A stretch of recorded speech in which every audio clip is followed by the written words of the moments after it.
Kabuga Félicien wapfengeye kugira icyo mukubwiraho, ariko mbere ya byose banza wumve iri jambo yavuze mu mwaka w'igihumbi 1993 abeshya.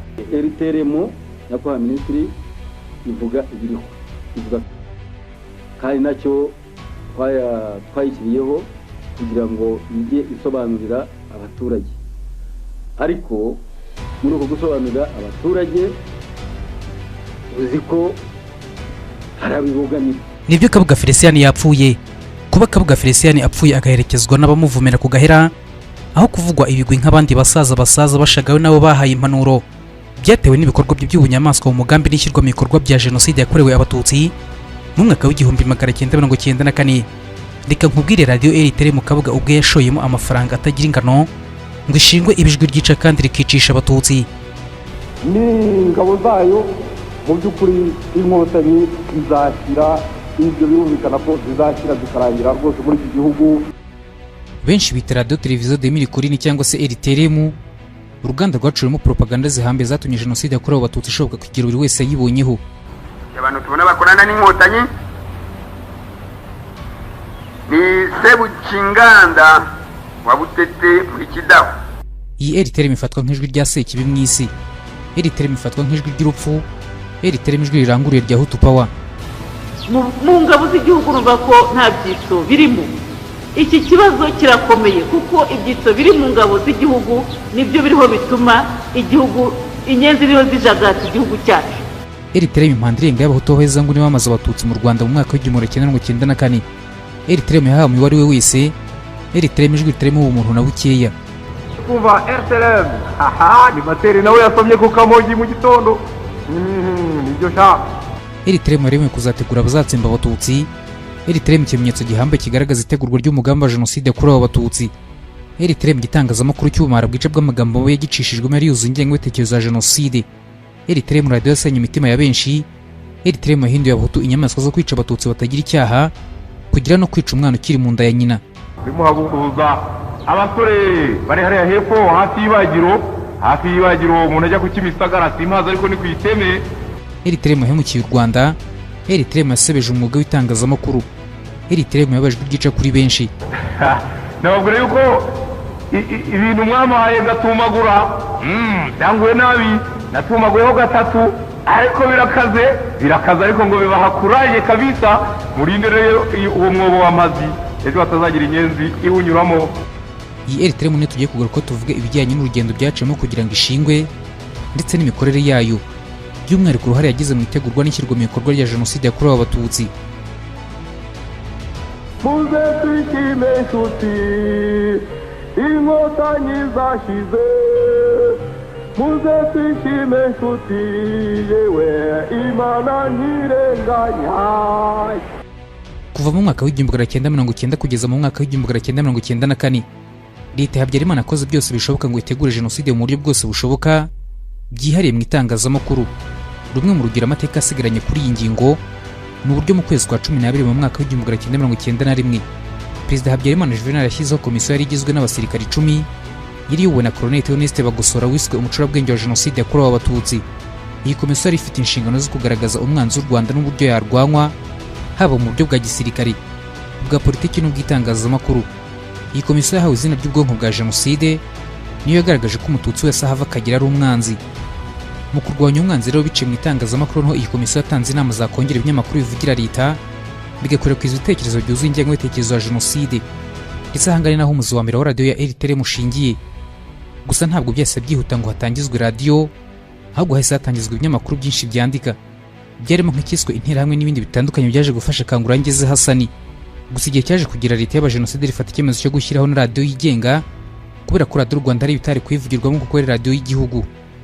Ibyo rero bitari kwivugirwamo kubera amategeko mpuzamahanga, ibyo byashingiyeho hashingwa radio yigenga ngo bivuga uko akazu na Leta y'abajenosideri babyifuzaga. Byose byatangirwa mu nama ya guverinoma yateranye ku itariki ya 28 mu kwezi kwa 4 mu mwaka w'igihumbi 1992 yiriwe na Perezida Habyarimana, yafashe icyemezo cyo gukura Nahimana Ferdinand ku mwanya wo kuyobora ikigo cy'igihugu cy'itangazamakuru Orinforo, ndetse nyuma yaho undi munyamakuru witwa Jean Baptiste Bamwanga yahagaritswe kuvugira kuri Radio Rwanda. Byose byari bitewe n'uruhare rw'abagabo bombi mu bwicanyi bwakorewe Abatutsi Bugesera hari mu kwezi kwa 3 mu mwaka w'igihumbi 1992, mu mugambi mugari wo kugerageza jenoside mu bice bitandukanye by'igihugu. Kubera igitutu cy'abambasaderi b'ibihugu by'amahanga bari mu Rwanda, imiryango mpuzamahanga ndetse n'imiryango itegamiye kuri leta yo mu Rwanda, Perezida Habyarimana afashe icyemezo cyo kwirukana Nahimana mu rwego rwo kugaragariza amahanga ko hari icyo yakoze ku bagize uruhare muri ubwo bwicanyi, ndetse baranahagarikwa. Nyuma yaho Nahimana Ferdinand yasabaye kujya kuba umujyanama wa ambasaderi w'u Rwanda mu Budage, ariko Ubudage ntibwamwemerera. Ibi byose binaniranye yasubiye kwigisha muri kaminuza nkuru y'u Rwanda kwigisha amateka, ariko ntiyishimiye kuhasubira, ajya yababaye kuko yumvaga asubiye hasi kandi yari amaze kuzamuka. Ibi byamuhaye umwanya wo kunguka igitekerezo cyo gushinga radiyo yigenga ya Rtlm. Nahimana Ferdinand niwe wanditse inyandiko ya mbere iteganya gushyiraho iyo radiyo yigenga. Mu nyandiko ye yagaragazaga ko radiyo y'u Rwanda itakirengera inyungu z'igihugu, ko ahubwo ngo ikorera umwanzi. Uwo mushinga atangiye kuwutekereza ugera kuri emeride na Perezida Habyarimana ndetse n'akazi muri rusange, ndetse ubwo habwa umugisha noneho guhatangira urugendo rwo kuwushyira mu bikorwa. Mu gutangira umushinga wo gushinga radiyo yigenga Rtlm, hari komisiyo enye zitandukanye zari zishinzwe gukora ibishoboka byose ngo itangizwa ryayo rigende neza. Hari komisiyo ntangiriro yari iyobowe na Kabuga Félicien, hakaba komisiyo yo kunoza igikorwa yari iyobowe na Barayagwiza Jean Bosco, hari kandi komisiyo y'ubukangurambaga yari iyobowe na Nzabagerageza Charles, nanone hari komisiyo yo kwita ku bya tekinike na porogaramu yari iyobowe na Nahimana Ferdinand. Izi komisiyo uko ari enye nizo zakoreye hamwe zihuza abanyamuryango 50 bishyira hamwe batangiza radiyo Rtlm. Umwe ku wundi uko ari 50 bagaragara ku rutonde rwabo rwashyikirijwe noteri wa leta tariki ya 8 z'ukwezi kwa kane mu mwaka w'1993. Abo banyamuryango uko ari 50, muri bo 16 bakomokaga mu cyahoze ari perefegitura ya Gisenyi, 17 bakomokaga muri perefegitura ya Ruhengeri, 7 bakomokaga muri perefegitura ya Byumba, 2 bakomokaga muri perefegitura ya Cyangugu, abandi 2 bakomoka muri perefegitura ya Gitarama, ndetse n'abandi 2 bakomokaga muri perefegitura ya Butare. Hakaba kandi abandi 2 bakomokaga muri perefegitura ya Gikongoro, hakaba n'umwe wavukaga muri perefegitura ya Kibuye, n'undi umwe wavukaga mu cyahoze ari perefegitura ya Kigali. Iyi mibare igaragaza ko hafi 80% y'abashinze radiyo Rtlm bavukaga mu gice cy'amajyaruguru y'igihugu, n'undi havukaga benshi mu bategetsi bakuru b'igihugu mu butegetsi bwa Habyarimana, kandi na benshi mu bari mu kazu bavukaga muri iki gice. Kandi muri uru rutonde hagaragaramo abagore 7. Mu mazina yabo reka tugaruke kuri abantu biyemeje gushinga radiyo Rtlm. Yabaye umuyoboro n'uruganda rw'ibiganiro byakanguriye abanyarwanda bo mu bwoko bw'abahutu gukora jenoside barimbura abatutsi ku rwego ruhambaye. Uru rutonde rw'amazina yabo twaruvanye mu gitabo cyitwa Inzira ya Jenoside yakorewe abatutsi mu Rwanda, cyanditswe na Dr Bizimana Jean Damascene, akaba impuguke, umushakashatsi, umwanditsi n'umunyamateka wazobereye mu by'amateka yaranze itegurwa n'ishyirwa mu bikorwa rya jenoside yakorewe abatutsi mu Rwanda mu mwaka w'1994. Uyu munsi ni Minisitiri w'Ubumwe n'Inshingano Mboneragihugu. Iki gitabo gisohoye tariki 26 z'ukwezi kwa gatatu mu mwaka wa 2014. Uru rutonde rw'abantu 50 bashinze radiyo Rtlm barangajwe imbere na Kabuga Félicien, umucuruzi wari ukomeye mu Rwanda, yavugaga muri komini Kiyombe muri Byumba. Naho uwa kabiri ni Nahimana Ferdinand, umucurabwenge w'umugambi wo gushinga radiyo Rtlm, yavugaga muri komini Gatonde muri Ruhengeri. Naho uwa gatatu ni Nzirorera Yosefu, wari umunyamabanga mukuru w'ishyaka rya MRND, yavugaga muri komini Mukingo muri Ruhengeri. Naho uwa kane ni Barayagwiza Jean Bosco, wari umuyobozi mukuru ushinzwe politiki muri Minisiteri y'Ububanyi n'Amahanga, akaba yari umurwanashyaka ukomeye wa CDR, yavugaga muri komini Mutura muri Gisenyi. Naho uwa gatanu ni Ngirabatware Augustin, wari Minisitiri w'Igenamigambi, akaba ari n'umukuru wa Kabuga Félicien, yavugaga muri komini Nyamyumba ku Gisenyi. Ni mu gihe uwa gatandatu ari Nzabagerageza Charles wari perefegitura Ruhengeri, yavugaga muri komini Karago ku Gisenyi. Naho uwa karindwi yari Musabe Pasiteri, wari umuyobozi mukuru wa banki Abakar, akaba ari muri umuna wa Colonel Theoneste Bagosora, yavugaga muri komini Karago ku Gisenyi. Uwo munani ni Nkezabera Ephraim, wari umuyobozi wari ushinzwe imari muri banki ya Beseri, yavugaga muri komini Kibirira ku Gisenyi. Naho uwa cyenda ni Ikindi Simon, wari umukozi muri Minisiteri y'Urubyiruko, kandi yamenyekanye nk'umuhanzi wahimbye indirimbo nyinshi zikangurira abahutu kwica abatutsi, zacaga kuri radiyo Rtlm, yavugaga muri komini Rwerere ku Gisenyi. Naho uwa 10 ni Serugendo Joseph, wari umukozi wa Orenforo, yavugaga muri komini Satinski ku Gisenyi. Uwa 11 yari Madamu Banzubaze Marie, wavugaga muri komini Satinski ku Gisenyi. Naho uwa 12 yari Madamu Nyirabarinda Beatrice, yavugaga muri komini Giciye ku Gisenyi. Naho uwa 13 ni Madamu Mujawayezu Marita, wavugaga muri komini Karago ku Gisenyi. Mu gihe uwa 14 ari Ndagijimana Jean Damascene, wavugaga muri komini Rwerere ku Gisenyi. Ku mwanya wa 15 hari Haguma Pierre Celestin, yavugaga muri komini Giciye ku Gisenyi. Naho ku mwanya wa 16 hari Serushyana François, yavugaga muri komini Kanama ku Gisenyi. Uwa 17 ni Nsabimana Deogratias, wavugaga muri komini Kibirira ku Gisenyi. naho wa 18 ni Habyarimana Jean uyivukaga muri komini Kanama ku Gisenyi. 19 hari Bicamumpaka Joseph uvukaga muri komini Ruhondo mu Ruhengeri uyeje kuba minisitiri w'ububanyi n'amahanga n'ubutwererane muri leta y'abatabazi yakoze kandi kayobora Jenoside yakorewe Abatutsi mu mwaka w'1994. Ku mwanya wa 20 hari Simbizi Stanislas wari umukozi mukuru ku kibuga cy'indege cya Kanombe uyivukaga muri komini Kinigi mu Ruhengeri. 21 hari Ndivamunda Alphonse wari umuyobozi mukuru muri Minisiteri y'Imirimo ya Leta n'Ingufu Minitrape yivukaga muri komini Mukingo mu Ruhengeri. Naho 22 hari Rucagu Boniface wari umudepite wa MRND uyu yavukaga muri komini Nyamugari muri Ruhengeri. 23 hari Bamwanga Jean Baptiste wari umunyamakuru wa Radio Rwanda uyivukaga muri komini Butaro mu Ruhengeri. 24 hari Murihano Isaac wavukaga muri komini Mukingo mu Ruhengeri. Naho 25 hari Siniyobowe Mariko wavukaga muri komini Nkuri muri Ruhengeri. 26 hari Maniragaba Bernard wavukaga muri komini Nkuri mu Ruhengeri. 27 hari Ndamiye Claude wavukaga muri komini Gatonde mu Ruhengeri. Naho 28 hari Madamu Nyirabagenzi Laurence nawe wavukaga muri komini Gatonde mu Ruhengeri. 29 hari Bukoro Ernest wavukaga muri komini Kigombe mu Ruhengeri. Wa 34 Yabahizi Jean Baptiste nawe yavukaga muri komini Kigombe mu Ruhengeri. 31 hari Ntawumenya Umunsi Daniel wavukaga muri komini Nkumba mu Ruhengeri. Niziha bose Aroni ni 32 wavukaga muri komini Nkuri mu Ruhengeri. Naho 33 hangirwa nabo Emmanuel wavukaga muri komini Cyeru mu Ruhengeri. 34 hari Madamu Usabuwera Rose wavukaga muri komini Cyungo muri Byumba. 35 hari Madamu Mukambonera Dorusera wavukaga muri komini Tumba muri Byumba. Naho 36 hari Bizimungu Therese Ford nawe wavukaga muri komini Tumba muri Byumba. 37 hari Temahagari Inyasi wavukaga muri komini Gituza muri Byumba. Naho 38 hari Gakeri George wavukaga muri komini Kivuye muri Byumba. 39 hari Kalisa Victor wavukaga muri komini Buyoga muri Byumba. Naho uwa 40 Ntagirura Andrea wari minisitiri w'itumanaho no gutwara ibintu uyivukaga muri prefegitura ya Cyangugu.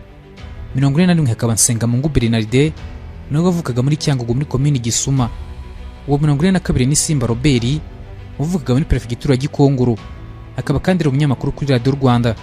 Kandi Simba Robert ni umuhungu wa Colonel Simba Aloyizi umwe mu basirikare bakuru bafashije Juvenal Habyarimana guhirika ubutegetsi bwa Kayibanda Gregoire. Bari bibumbiye mu itsinda ry'inshuti 11 z'uwa 5 Nyakanga. Uwa 43 ni Ntawurikura Frodouari uvukaga muri prefegitura ya Gikongoro akaba nawe yari umunyamakuru wa Radio Rwanda. Naho Ndagijemana Cyprien wa 44 ivukaga muri komini Mbogo muri prefegitura ya Kigali. 45 ni Mvurirwe Nande Jean Marie Vianney wakoraga muri Presidence ya Repubulika akaba yaravukaga muri komini Rutsiro ku Kibuye. Ni mu gihe uwa 46 ari Nitegeka Dieudonné wari umwe mu bakuru b'intiramwe ku rwego rw'igihugu yavukaga muri komini Ngoma muri Butare. 47 ni Utaganda George wari vice perezida wa kabiri w'intiramwe ku rwego rw'igihugu akaba ari n'umuhungu wa burugumesitiri wa komini Masango muri Gitarama witwa Mpamo Isidrasi yakomokaga muri Masango Igitarama. Naho 48 hari Ruhumuriza Phineas wari vice perezida wa mbere w'intiramwe ku rwego rw'igihugu uyivukaga muri komini Murama muri Gitarama. Naho 49 hari Madamu Ntegayire Bibiane wavukaga muri komini Ngoma muri Butare. Naho uwa 50 ni Hakizayezu Matayo iyo yavukaga muri komini Satinski ku Gisenyi. Aba bantu 50 rero nibo bishyize hamwe batangiza Radio Rtlm. Rero nyuma y'amezi 3 yuzuye neza umushinga ushyikirijwe noteri wa leta, iyi Radio Rtlm yatangiye kumvikana tariki ya 8 mu kwezi kwa 7 mu mwaka w'1993. Rtlm yagize ubufatanye bukomeye na Radio Rwanda ariko cyane cyane ikinyamakuru Kangura cyangeze Hasani nacyo cyari gisanzwe cyandika inkuru z'ingengabitekerezo n'urwango ku Batutsi. Mu mwaka umwe wonyine iradiyo yamaze gukora mu buryo butihishiriye yibasiye Abatutsi mu buryo bwose bushoboka ndetse n'abandi barimo n'abahutu batari bashyigikiye umugambi wa Jenoside, aho Rtlm yibasiraga ingabo z'umuryango w'abibumbye Minwari inazishinja kubogamira kuri RPF Inkotanyi. Iyi ni radiyo ishyigikiwe n'abahezanguni b'abahutu mu ishyaka rya MRND mu kazu Cedere n'ibindi bice by'amashyaka ari mu gice cya Hutu Power. Mu buryo bukomeye radiyo rwanyaga imishyikirano n'amasezerano n'amahoro yarusha mu buryo bw'iro yashingiye gukwirakwiza ibitekerezo by'ubuhezanguni bwo kurimbura Abatutsi. Rtlm ifite amazina menshi yayigaragayeho ndetse harimo abari abayobozi bayo ndetse n'abakozi, aho bose nibo bateguye ndetse banashyira mu bikorwa ibyakozwe na Rtlm byose. Aho bose barangajwe imbere na Kabuga Félicien wari umuyobozi w'inteko rusange y'abanyamuryango bashinze Rtlm, ari nayo yari inama y'ubutegetsi yafataga ibyemezo. President of General Assembly of all Shareholders or Chairman of Director General. Nahimana Ferdinand wari umuyobozi mukuru wa Radio Rtlm akaba ariwe nyine wari director. Barayagwiza Jean Bosco wari umuyobozi wa komite nshingwabikorwa Rtlm. Chairman of the Executive Committee, Gahigi Gaspar n'umugenzuzi wa gahunda, Editor in Chief. Ibyo ari mu banyamakuru bake bari bafite impamyabushobozi ya lisansi mu itangazamakuru, yari yaravanye muri Institut de Sciences et Techniques de l'Information y'i Kinshasa. Iyi radio Rtlm ko rubyo yarishyigikiwe na leta y'u Rwanda, yahawe abanyamakuru bari beza muri radio y'u Rwanda barimo Habimana Kantano. Uyu Kantano ni umwe mu bafana bahambaye b'ikipe y'umupira w'amaguru ya Rayon Sport, kubera ibi yarazwi cyane kuko aho ikipe yabaga yagiye hose yarayiherekezaga n'itsinda ry'abafana yabaga arangaje imbere. Nanone Kantano yarazwi cyane mu gusetsa, gusa ari umwe mu baranzwe n'ingengabitekerezo ya Jenoside guturuka muri Orient.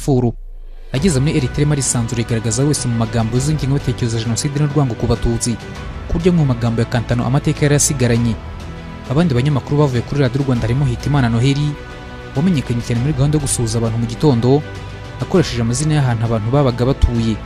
Arise Rugendo Joseph wafashije Rtlm mu buryo bwa tekinike no kuyigira inama mu igura ry'ibikoresho byo kurangurura amajwi byaguzwe mu Budage. Hari kandi Emmanuel Rucogoza nawe wakoraga muri Orient. Abandi banyamakuru ba Rtlm bayihawemo akazi batavuye muri Orient barimo Bemeriki Valeri, umugore w'ijwi riri hejuru benshi bitaga ijwi ry'urupfu, Philippe Mbiriza wayoboraga porogaramu z'igifaransa, Anani Nkuru Nziza, Emmanuel Nkomati, Perpetua Bimenyimana, ndetse n'undi mugabo w'umubiri yitwa George Rugiyu, akaba ari nawe munyamahanga wenyine wakoraga kuri iyi radio.